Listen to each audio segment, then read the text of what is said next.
एवढे सारे गाडी लावलेले आहेत, हे रॉंग साईडला नाहीत काय? हॅलो मित्रांनो, नमस्कार. आता थोड्या वेळाखाली ना म्हणजे गाडी उचललेला रॉंग साईडला होती म्हणून ट्रॅफिक पोलीस आल्यांनी. माझं म्हणणं एवढंच आहे, हे जे BMW मोठमोठ्या ज्या गाड्या फोर व्हीलर्स वगैरे साईडने लावलेल्या असतात ना, ते गाड्या उचलणार नाहीत. पण आपल्यासारख्या जे गोरगरिबांचे गाड्या उचलतील पोलीसवाले, ट्रॅफिक पोलीसवाले. रॉंग साईडला नसले तरी काय बोलतील, म्हणजे माझ्यासमोर एक गाडी लागलेली आणि ती त्याच्या मागं माझी गाडी होती, डबल गाडी लागली म्हणून ती माझी गाडी उचलली. त्यांना फक्त कारणं पाहिजे असतील, फक्त पैसे कमवायचे. आणि बिल किती आलं माहिती आहे का मित्रांनो? एक गाडी उचलली फक्त थोड्या वेळासाठी.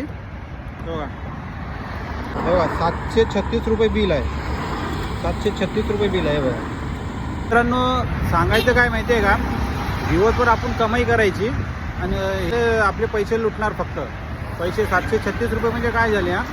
तर हे सगळे पैसे लुटणार आपले. आणि पोलीसवाल्यांचं काय, त्यांना फक्त त्यांचा कोटा पूर्ण करायचा असते. जे वरतून सांगितलेलं असते त्यांना एवढे एवढे आम्हाला पाहिजे, तेवढं फक्त हे करणार. 736 रुपये म्हणजे काय कमी झाले का? त्यांना समजायला पाहिजे. आणि जे